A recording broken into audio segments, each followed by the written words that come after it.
आउज़ुबिल्लाहि बिस्मिल्लाहिर्रहमानिर्रहीम। अस्सलाम वालेकुम। नाज़रीन, मैं हूँ आपका मेज़बान मोहम्मद तहसीन अब्बासी और आप देख रहे हैं मेरा यूट्यूब चैनल। आज के व्लॉग में मैं ज़िक्र करूँगा कराची में महकमा ट्रांसपोर्ट और जो कराची में आए दिन जो ट्रैफ़िक के मसाइल हैं वो बढ़ते जा रहे हैं और आए दिन ट्रैफ़िक जाम होता है पूरे शहर में, जिससे शहरियों को ख़ासी परेशानी का सामना करना पड़ता है। शहरी इलाके बिल्कुल बाज़ औक़ात घंटों ट्रैफ़िक जाम रहती है और ट्रैफ़िक जाम की वजह से न सिर्फ लोग अपने ऑफ़िसेज़ को से घर और घर से ऑफ़िसेज़ पहुँचने में ख़ासी दुश्वारी का सामना करना पड़ता है, बल्कि स्कूल के तलबा व तालिबात को भी ख़ासी दुश्वारियों का सामना करना पड़ता है। तो इस हवाले से कुछ अरसा कबल हमारी सिंध गवर्नमेंट ने और सिंध हाई कोर्ट के मुअज़्ज़ज़ जज साहिबान ने कराची शहर से जो बस अड्डे और वैगनों के अड्डे थे, उनका ख़ात्मा कर दिया था और उनको बज़ौर बज़ौर ताकत उन तमाम अड्डों को का ख़ात्मा कर दिया था, ताकि शहर में जो शहरी ट्रैफ़िक की वजह से परेशान होते हैं, उसका उज़ाला किया जा सके और ट्रैफ़िक को जो है अच्छा, फिर इन तमाम जो ट्रांसपोर्ट के लोग थे उनको सुराब गोड पर एक अड्डा दिया गया सिंध गवर्नमेंट की जानिब से कि ये तमाम जो अंदरून सिंध हैं या जो अंदरून मुल्क लोग सफ़र करते हैं, वो उस अड्डे से जो सुराब गोड के बाहर अड्डा बनाया गया है, उससे वो सफ़र करेंगे। लेकिन चंद रोज़ तो इस पर अमल दरामद हुआ, लेकिन उसके बाद वो तमाम अड्डे आहिस्ता-आहिस्ता शहर में वापस आ गए हैं, जिसकी वजह से शहर कराची शहर में ट्रांसपोर्ट के मसाइल बढ़ते जा रहे हैं। ख़ास तौर पर सबसे पहले तो मैं ज़िक्र करूँगा लियाकताबाद 10 नंबर पर एक ट्रंक मार्केट है, जहाँ से एक वैगन का अड्डा चलाया जा रहा है और वहाँ से फ़ी गाड़ी ₹500 फ़ी गाड़ी भत्ता वसूल किया जाता है और उस ₹500 गाड़ी भत्ते में तमाम लोगों का हिस्सा है, जिसमें पुलिस भी है, महकमा ट्रांसपोर्ट भी है और वहाँ इलाके के जो अड्डा चलाने वाला लोग हैं, उनका भी हिस्सा है।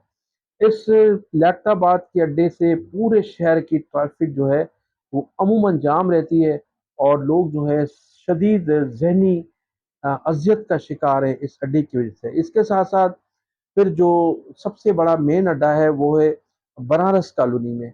अब बनारस कॉलोनी से जो चलने वाला अड्डा है, वहाँ से तमाम केपीके की बसें जो हैं चलाई जाती हैं।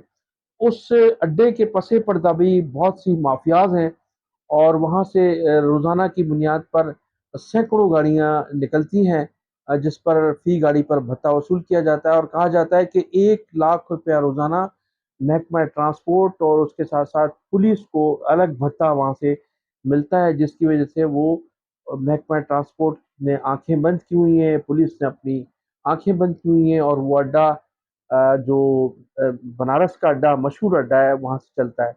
इसके साथ-साथ नीलम कॉलोनी का एक अड्डा है, वहाँ से भी रात रात को जो है वो गाड़ियाँ चलाई जाती हैं, जो अंदरूनी मुल्क चलती हैं। फिर उसके बाद एक कुरंगी में एक अड्डा है, कुरंगी से भी गाड़ियाँ जो हैं वो अंदरूनी सिंध और अंदरूनी मुल्क चलाई जाती हैं और कुरंगी में तो गुज़िश्ता दिनों एक वाक़या रूनुमा हुआ था कि अवाम ने मुश्तइल होकर एक कंडक्टर को कत्ल कर दिया था और उसके बाद जो है वहाँ बड़ी हंगामा-आरी भी हुई थी और बहुत बड़ी तादाद में वहाँ के वो सहाफ़ियों को पैसे देकर खबरें रुकवाई गई थी। महकमा ट्रांसपोर्ट और महकमा पुलिस ने मिलकर जो है उसको हैंडल तो कर लिया था, लेकिन कशीदगी वहाँ आज भी मौजूद है।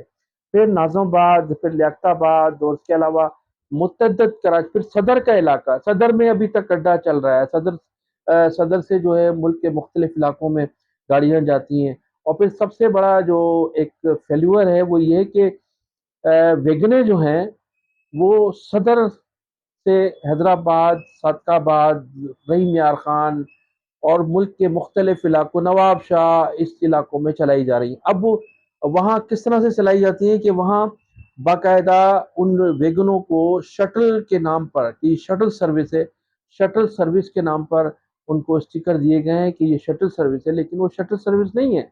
वो डायरेक्ट वहाँ से मुसाफिरों को बिठाते हैं और रवाना कर देते हैं। तो शटल सर्विस के नाम पर वो ये घिनौना धंधा चल रहा है और यही धंधा जो है केपीके के हवाले से वहाँ भी उनको स्टिकर दिए गए हैं गाड़ियों को, जबकि वो भी गैर कानूनी है। तो पूरे शहर में वो जो गैर कानूनी अड्डों का खात्मा किया गया था सिंध हुकूमत और सिंध हाई कोर्ट ने मिलकर, वो तमाम के तमाम अब अड्डे वापस आ गए हैं। और अड्डे वापस आने के बाद वहाँ वही घिनौना धंधा जारी है। बड़े पैमाने पर गाड़ियों से भत्ते वसूल किए जाते हैं।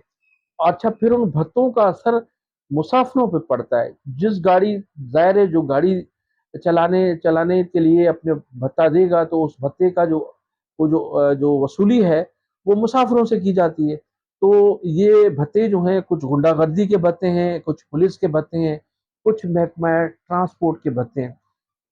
इंटरसिटी जो बसें थी वो तमाम की तमाम चलाई जा रही हैं, महकमा ट्रांसपोर्ट भी खामोश है।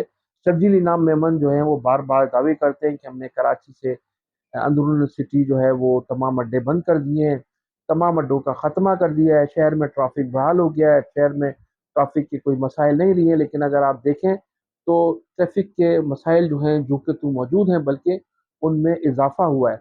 और मजीद जो है उन अड्डों को देखते हुए लोगों ने मजीद अड्डे खोलना शुरू कर दिए हैं।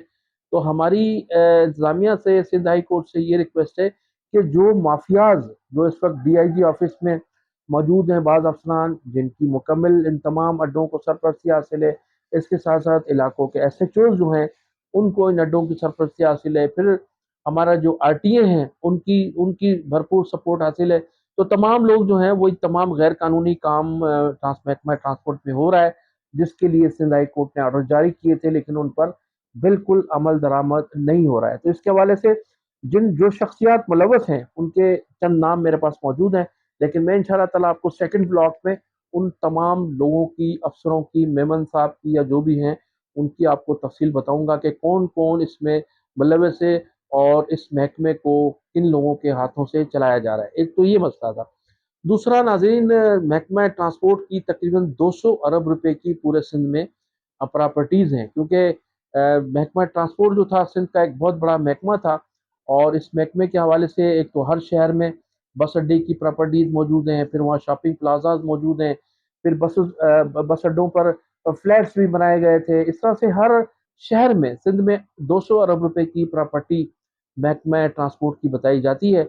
और उसमें एक बड़े पैमाने पर ट्रांसपोर्ट, महकमा ट्रांसपोर्ट ने किराए पर भी दी हुई हैं, और कई अरब रुपए की प्रॉपर्टियां वहाँ लोगों ने कब्जे भी किए हुए हैं।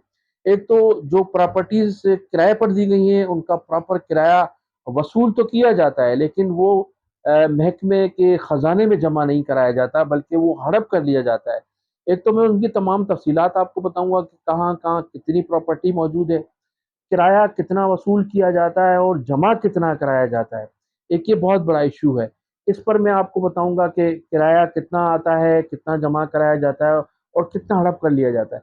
फिर इसमें जो अफसरान बैठे हुए हैं वो रिटायर होने के बावजूद भी अपनी जो कुर्सी छोड़ने के लिए तैयार नहीं, इसलिए कि वहाँ बड़े पैमाने पर करप्शन है। फिर गाड़ियों की NOC जो है, जो क्लियरेंस है, फिटनेस है, उसमें क्या मसाइल है उनकी भी आपको तफसील बताऊंगा। और अब जो ईद उल फितर का जो सीज़न है वो सामने है, ईद उल फितर के सीज़न में किस तरह से परमिट जो है जाली जारी किए जाएंगे और किस तरह से अंदरूनी मुल्क परमिट दिए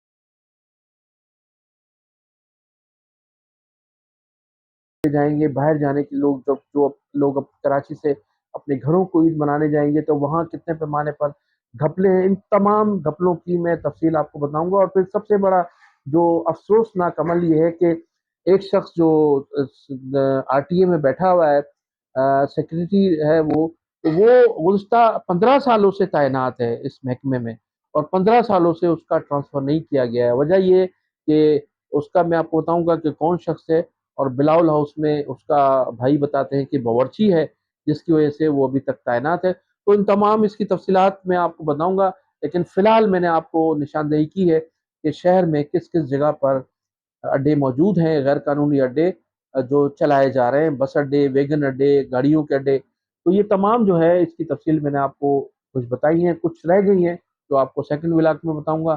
फिर हम इंशाल्लाह कोशिश करेंगे कि DIG ट्रैफिक जो है पीर मोहम्मद शाह साहब से हमारी मुलाकात हो और हम उनको तमाम चीज़ों की निशानदेही करेंगे। उस वक्त के लिए आप मुझे इजाज़त दें। पाकिस्तान जिंदाबाद, पाकिस्तान पाइंदाबाद।